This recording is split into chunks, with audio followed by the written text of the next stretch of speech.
This is Art Livesey, and welcome to part 2 of our special report from the Newburgh Yacht Club on Hurricane Sandy 5 years later. And our guest on this segment is Bill Chesser, past Commodore of the Newburgh Yacht Club.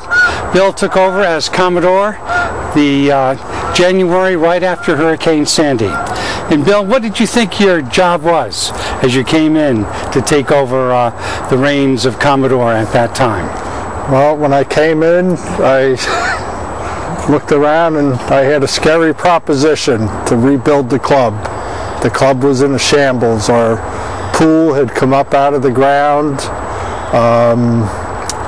Our marina was severely damaged, and we had very little funds in the till at the club. And we had to come up with a plan to make the club whole again. We had had people leaving. There were people, our membership in the club had been going down, so we were losing revenue even before the hurricane. So my plan was to rebuild the club, come up with a financial plan to rebuild the club and not do it over a single year, but over a multi-year period. So that's what we started with. And what were some of the things that you came up with? Well, we came up with a plan that we weren't, like I said, we wanted to get rid of. We had stationary docks on BC Dock, so we wanted to rip all that infrastructure out. We wanted to put floating docks in, and we also wanted to try to dredge the marina at the same time, because the marina was barely navigable at low tide for any boats. So it was a dual purpose to rebuild the marina, and finally I wanted to get the pool back. So when I left my Commodore ship, I wanted to have the place back to what it was before I took over. That's what my goal was. And I think you did a good job with that. Talk about a lot of the things you brought in were quite innovative, like starting with the docks. I remember the docks we had before. Tell us what we have now. Well, we have a state-of-the-art, it's a plastic dock, all plastic. In fact, I give Richie Bremer the credit for the docks, because Richie had done a lot of research on the docks, and he's the one who brought them to my attention. The easy docks were a type of dock that once we put them in, we wouldn't have to take them out of the water in the winter time like most floating docks you have to do. They did not need a bunch of pilings to hold them in place. The fingers are very movable. You know, in 10 or 15 minutes you can take a finger apart and move it if you have to. But the whole idea of the Easy Dock system was to be able to give the club flexibility in putting boats and where to put boats. So when we started putting those in, we've actually added on the number of slips that we have. Yes, we figured after Hurricane Sandy, we got a count of how many boats we had left in the marina. And I told everybody that, I actually promised everybody that there'd be a slip for every boat that remained in the marina. And that's what we based our original Easy Dock layout on. We knew how many boats we needed, or slips we needed for boats, and that's what we purchased, and that's what we built on. And then we said, as members came to the club, that we would buy additional fingers and use the initiation fees to pay for the fingers till we completed the BC Dock walkway and fingers, which took us 2 years to do, but we did it in 2 years. You gained a lot of expertise.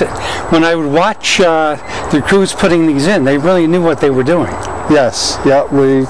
The first docks that we bought, we had Easy Dock come up and install them, and we watched them do it. and we found out it was so simple that we could do it ourselves.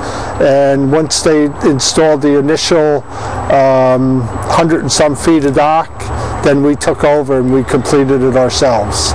We're speaking about the docks, and we're still building docks here.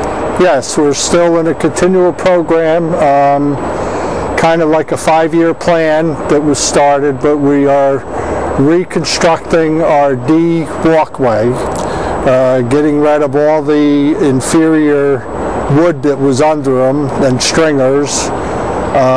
For years we just patched things to keep them up and going, but now we have where we want things to last a long time, not just a patch. We're doing things to last. So it looks nice too. We're in our 3rd stage. We're starting a D dock. So it's a 3-year project which will be completed next spring. Yeah, looks really good. Yeah. The other thing we did along with that is we needed to make room for larger boats and wider boats. So 4 years ago we actually reconfigured about 6 slips at the end and made them wider, and we did it and we actually didn't lose any slips at all, and we were able to bring in more bigger boats. And what about one of the really creature comforts that we have at the Yacht Club now? It's back and in operation. What's that? The pool. The pool, when I became Commodore, we had a fund. Ed O'Neill and his wife had been working for many years to raise funds to replace the old pool. The old pool was a steel pool that was put in actually when my father was Commodore in 1974.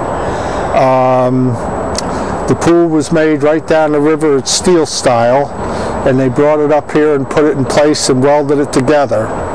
After our pool was destroyed and the deck around it was destroyed, we went out and we started right away trying to figure out what we were going to do. And there was opposition. There were some members who didn't want the pool, but I wanted to get the club back to what it was before the hurricane.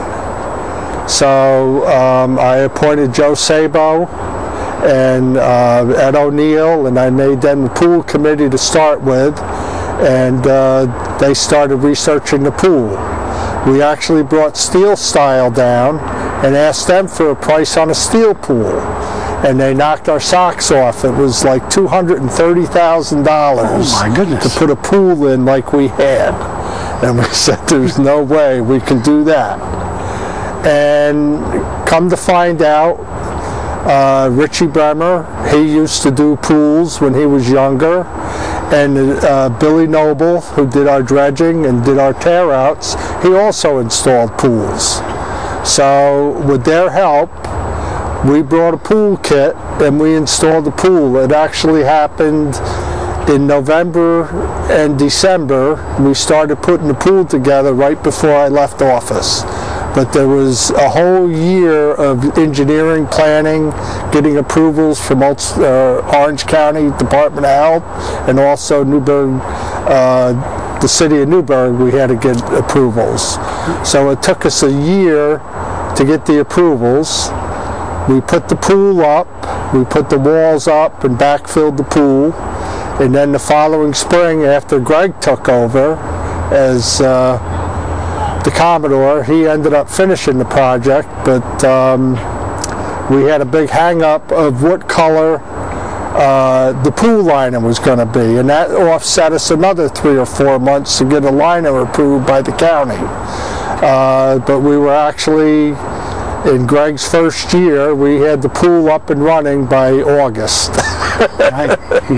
But that was a big turning point to bring people back to the club, because before we had the pool, the people weren't really coming down and socializing. They'd come down, they'd go to their boats or whatever, but the people with the small boats, you didn't see them much because they get on their boats and leave, and the pool actually brought the social part of the club back together. Any other items you'd like to mention? What do you think of the future for the club? Well, I think the club has come back. We brought back the membership. Our C dock is almost 100% full. Our D dock is full. We've completed our A dock walkway, so we're ready to bring in more small boats. Hopefully we can get people to keep coming to the club. One of our things was kind of like that Kevin Costner movie, Build It and They Will Come. And it worked. The club is financially stable. You know, when I first took over, we almost were at the brink of destruction as far as finances, but with the help of Steve Rockefeller overseeing the money and wise spending, the club is back healthy.